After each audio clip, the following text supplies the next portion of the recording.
മുഹമ്മദ് റസൂലുള്ളാഹി സ്വല്ലല്ലാഹു അലൈഹി വസല്ലം തങ്ങളുടെ തിരുസാന്നിധ്യമുള്ള സദസ്സായി അനുഗ്രഹിക്കുമാറാകട്ടെ. ആമീൻ യാ റബ്ബൽ ആലമീൻ.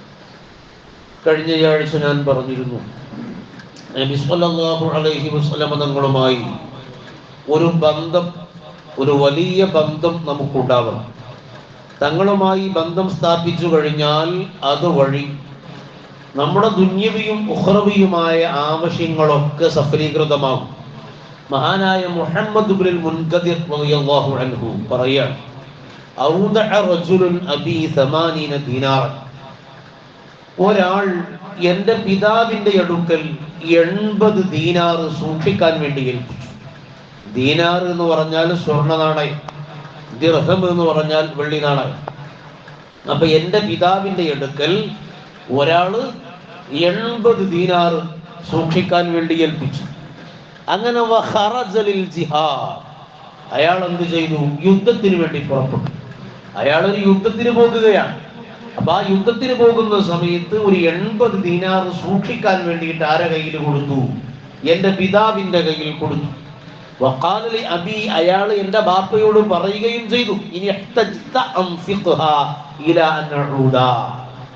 നിങ്ങൾക്ക് വല്ല ആവശ്യം വരികയാണെങ്കിൽ അതെടുത്ത് ചെലവാക്കിക്കൊള്ളുന്നതിന് കുഴപ്പമില്ല, ഞാൻ വരുന്നത് വരെ നിങ്ങൾക്കത് ചെലവഴിക്കാം, വന്നാൽ എനിക്ക് ക്യാഷ് വേണം എന്ന്. അങ്ങനെ ഇയാള് യുദ്ധത്തിന് വേണ്ടി പോയി 80 ദിനാർ പിതാവിന്റെ കയ്യിൽ കൊടുത്തിട്ടാണ് പോയത്. ആ സമയത്ത്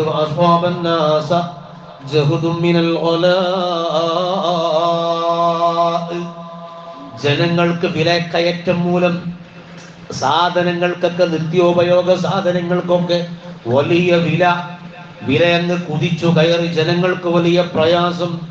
അങ്ങനെ പ്രയാസം വന്നപ്പോൾ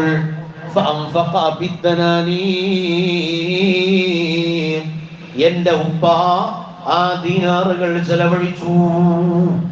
80 ദിനാർ കൊടുത്തിരുന്നല്ലോ. ജനങ്ങൾ ഇങ്ങനെ ക്ഷാമത്തിൽപ്പെട്ട സമയത്ത് ഉള്ളിക്ക് ഭയങ്കര വില, വെളുത്തുള്ളിക്കും സവാളക്കും ഒക്കെ വില. ഈ ബാപ്പ ഈ 80 ദിനാർ ചെലവഴിച്ചു. അങ്ങനെ ഇരിക്കെ യുദ്ധത്തിന് പോയ ആള് തിരിച്ചു വന്നു. അയാള് പിതാവിനോട് തന്റെ സമ്പത്ത് ആവശ്യപ്പെട്ടു. ബാപ്പയുടെ കയ്യിൽ 80 ദിനാർ പോയിട്ട് ഒരു ദിനാർ പോലുമില്ല. അപ്പോഴാണ് വന്ന് 80 ദിനാർ ചോദിക്കുന്നത്. ബാപ്പ ഒന്നും ആലോചിച്ചില്ല. നിങ്ങൾ നാളെ വരൂ എന്ന് പറഞ്ഞു, നാളെ മടങ്ങി വരാൻ പറഞ്ഞു. എന്നിട്ട് അയാളെ പറഞ്ഞയച്ചു.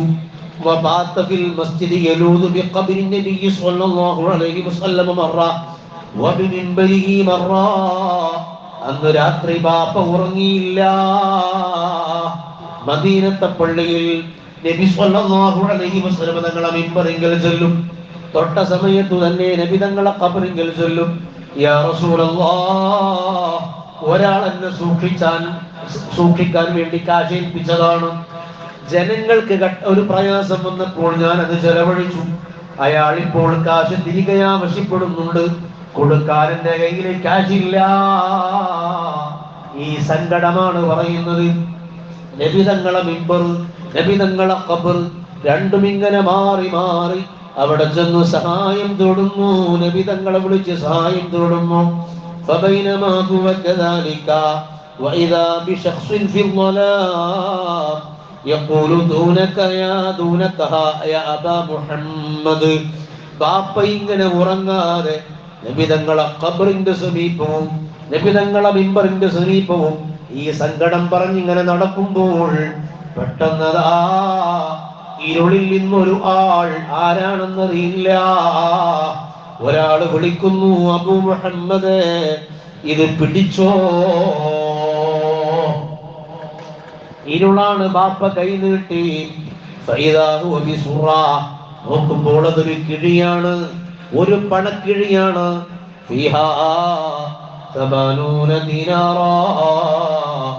ആ കിഴിയിൽ 80 ദിനാറുണ്ട്, 80 സ്വർണ്ണ നാണയമുണ്ട്.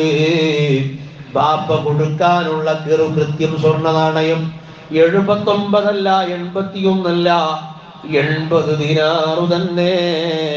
ഫലമാ സുബഹ ജാഅ റജുലു ഫദഫഅഹാ ഇലൈഹി. നേരം വെളുത്തപ്പോൾ അയാൾ വന്നു, ഈ 80 ദിനാറ് പിതാവ് അയാൾക്ക് കൊടുത്തു. എവിടെന്നാ ബാപ്പാക്ക് 80 ദിനാറ് കിട്ടിയത്? നബി സല്ലല്ലാഹു അലൈഹി വസല്ലം ഇടപെട്ടു. അതാണ് വമൻ തകും ബിറസൂലില്ലാഹി നുസ്റതുഹു ഇൻ തൽഖഹുൽ ഉസ്ദു ഫീ ആജാമിഹാ തജ്മീ. ഒരാളുടെ സഹായം നബി തങ്ങൾ മുഖാന്തിരമാണെങ്കിൽ, കൊടും വനത്തിലകപ്പെട്ടാൽ പോലും, സിംഹത്തിന്റെ മുന്നിൽ അകപ്പെട്ടാൽ പോലും അയാൾക്ക് ഭയപ്പെടേണ്ടതില്ല, അയാൾക്ക് പേടിക്കേണ്ടതില്ല. അപ്പൊ നബിതങ്ങളുമായിട്ട് ഒരു കണക്ഷൻ ഉണ്ടാക്കിയതിന്റെ ഗുണമാണ് ഈ കണ്ടത്. അങ്ങനെ സ്വലാത്ത് ചൊല്ലി ചൊല്ലി ഒരു വിളി വിളിച്ചാൽ മദീനയിൽ നിന്ന് വിളി കേൾക്കുമാർ നമ്മുടെ ബന്ധം തങ്ങളുമായി സ്ഥാപിക്കാൻ കഴിയണം. യാ റസൂലല്ലാഹ് എന്നൊരു വിളി വിളിച്ചാൽ പ്രതികരണം മദീനയിൽ നിന്നുണ്ടാവണം. അങ്ങനല്ലേ നിസ്കാരത്തിൽ അസ്സലാമു അലൈക അയ്യുഹൻ നബിയു സലാം പറയുന്ന സമയത്ത് നബി തങ്ങൾ സലാം അടക്കുന്നത് കേട്ട ഇമാമുകളുടെ ചരിത്രം കാണാം. കേട്ടിട്ടില്ലേ? റൗളയിൽ പോയ സമയത്ത് നബി തങ്ങളോട് കൈ ആവശ്യപ്പെട്ടപ്പോൾ റൗളയിൽ നിന്നും നബി തങ്ങൾ കൈ നീട്ടിക്കൊടുത്ത ശൈഖ് റിഫാഇ തങ്ങളെ കഥയുണ്ട്.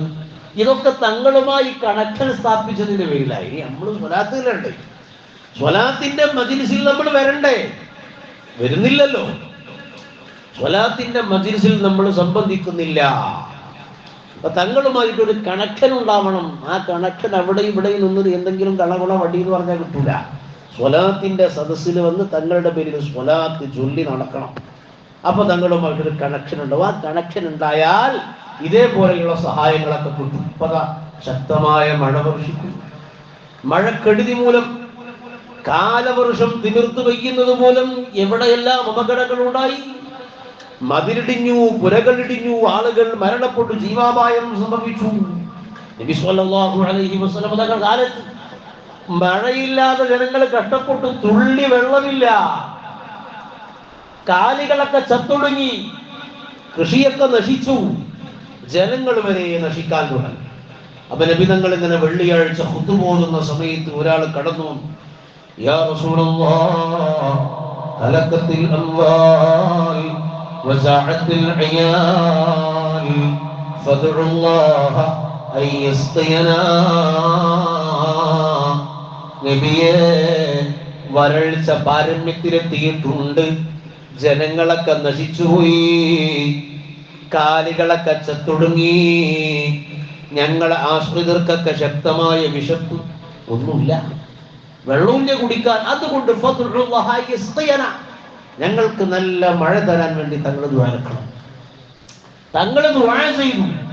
സ്വഹാബത്ത് പറയാൻ അതുവരെ തെളിഞ്ഞ മാനാണ് വനം. പെട്ടെന്ന് മഴക്കാറ് എവിടെ നിന്നൊക്കെയോ വന്നുകൂടി മഴ തിമിർത്തു പെയ്തു. ഒരാഴ്ച ഇടതടവില്ലാതെ മഴ. മദീന വെള്ളത്തിൽ മുങ്ങി, വെള്ളത്തിൽ കാലികളെ കൊലിച്ചുപോയി, ജീവിതം ദുസ്സഹമായി. പിറ്റത്തെ വെള്ളിയാഴ്ച കൊത്തുപോകുമ്പോ ആളെഴുന്നേറ്റെന്ന് പറഞ്ഞു, തങ്ങളെ മഴ അത്യാവശ്യത്തിലേറെയായിട്ടുണ്ട്, ഇനി അത് നിൽക്കാൻ വേണ്ടി ദ്വാരക്കണം. അപ്പൊ നബി തങ്ങൾ അല്ലാഹുമ്മ ഹവലൈന വലാ അലൈന അല്ലാഹുമ്മ അലൽ ഖിറാബി വൽ ആകാമി വബുതൂനിൽ ഔദിയതി വമനാബിതി ശജർ. തങ്ങൾ ദുആ ചെയ്തു. ഇവിടെ വേണ്ട, നല്ല മൊട്ടക്കുന്നിന്മേൽ വൃക്ഷങ്ങളുടെ കീഴ്ഭാഗത്തൊക്കെ മഴ പെയ്യട്ടെ, നമുക്ക് വേണ്ട മഴ നനച്ചു. അപ്പൊ തങ്ങൾ ചോദിച്ച അപ്പം കിട്ടും. നമ്മൾ തങ്ങളോട് ചോദിക്കണം. കഴിഞ്ഞ ആഴ്ച ഞാൻ പറഞ്ഞതുപോലെ അതിന് തങ്ങളുമായിട്ട് എന്ത് ചെയ്യണം? ഒരു കണക്ഷൻ നമ്മൾ ഉണ്ടാക്കിയെടുക്കണം. അതിന് ഇതുപോലെയുള്ള സദസ്സിൽ നമ്മൾ സംബന്ധിക്കണം. ഇതുപോലെയുള്ള സ്വലാത്തിന്റെ സദസ്സ് സംബന്ധിക്കണം. ആ സദസ്സ് നോക്കിയിട്ട് മുങ്ങല്ല, ആ സദസ്സിൽ നമ്മൾ സംബന്ധിക്കുകയാണ് വേണ്ടത്.